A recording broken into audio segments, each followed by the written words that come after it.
Hello बच्चों, finally एक और बहुत ही लेटेस्ट तो यहाँ पर एमसीसी की काउंसलिंग से रिलेटेड अपडेट है। 5 अगस्त को यहाँ पर एमसीसी की जो काउंसलिंग के रजिस्ट्रेशन है वो यहाँ पर फाइनली स्टार्ट हो गए हैं। आप जैसे ही नीचे स्क्रॉल करेंगे यहाँ पर new registration for UG counselling 2026 इस पर आप जैसे ही क्लिक करेंगे यहाँ पर आपके सामने कुछ इस तरीके से इंटरफेस आएगा।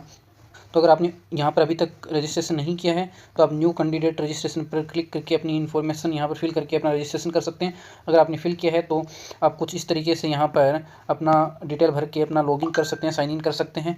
उसके अलावा मैं इस वीडियो में आपसे बात करूँगा यहाँ पर 2 important point, freeze and float. यहाँ पर कैसे बहुत सारे बच्चों को कन्फ्यूजन होता है कि कैसे फ्रीज होता है, क्या फ्लोट होता है, फर्स्ट सेकंड थर्ड राउंड में कहाँ पर, तो बहुत सारी चीज़ों को समझ नहीं आता और वीडियो में यही कन्फ्यूज़न आपका दूर करूँगा। तो स्टेप बाय स्टेप मैं आपको पूरा प्रोसेस बताऊँगा काउंसलिंग का कि क्या यहाँ पर काउंसलिंग की स्कीम है ऑल इंडिया काउंसलिंग की। तो यहाँ पर फर्स्ट एंड सेकंड राउंड की पहले बात करेंगे तो एक एक करके स्टार्ट करते हैं। सारे डाउट इस वीडियो के एंड में क्लियर हो जाएंगे आपके। तो चलिए स्टार्ट करते हैं। तो फर्स्ट एंड सेकंड राउंड में आपको सबसे पहले रजिस्ट्रेशन करना होगा, उसके बाद चॉइस फिलिंग करनी होगी और उसके बाद आपको एमसीसी के थ्रू सीट अलॉटमेंट होगा।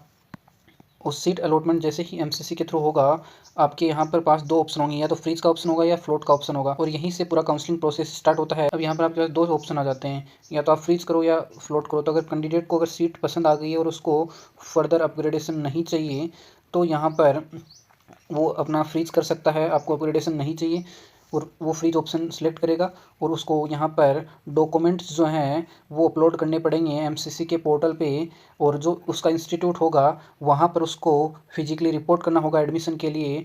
अब फर्दर हो सकता है कि क्या होता है कि कई बार स्टूडेंट को उसी के स्टेट में उससे बेटर कॉलेज मिल सकता है, तो वो उसके लिए यहाँ पर पैरेलल में अपनी स्टेट काउंसलिंग में भी पार्टिसिपेट कर सकता है। और अगर उसको स्टेट में उसको कोई बेटर कॉलेज मिल जाए तो वो ऑल इंडिया कोटा की सीट को छोड़ के राउंड फर्स्ट में यहाँ पर रेजिग्नेशन देना होगा उसको। जिस भी इंस्टीट्यूट में उसने यहाँ पर एडमिशन लिया है वहाँ पर उसको रेजिग्नेशन कर सकता है यहाँ पर ऑल इंडिया कोटा की सीट को। तो अगर राउंड फर्स्ट में अगर आपने रेजिग्नेशन किया तो फ्री एग्जिट मिल जाएगा, बट अगर आपने राउंड सेकंड में आपकी जो सिक्योरिटी फ़ी है वो यहाँ पर डिपॉजिट हो जाएगी, आपको वो नहीं मिल पाएगी। तो ये आपका था स्टेट कोटा के थ्रू। अगर आप ऑल इंडिया कोटा का सीट लेना चाहते हैं तो आप अपनी स्टडी जो है वो उसी में कंटिन्यू कर सकते हैं जो आपको ऑल इंडिया कोटा से मिला है। अब समझते हैं हम फ्लोट क्या है।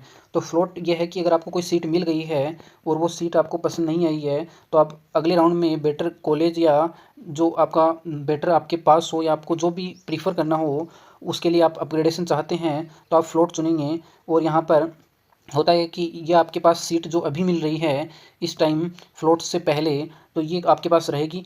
और फ्लोट कैंडिडेट अगर जो कैंडिडेट फ्लोट भी करना चाहते हैं उनको यहाँ पर नेसेसरी है कि एक टाइम तो आपको यहाँ पर एमसीसी के पोर्टल पे अपने डॉक्यूमेंट्स अपलोड करने हैं और ऑनलाइन ज्वाइनिंग भी इनको करनी होगी जिससे इनको प्रोविजनल लेटर मिलेगा। और यहाँ पर उसके बाद ये सेकंड राउंड के लिए यहाँ पर एलिजिबल होंगे।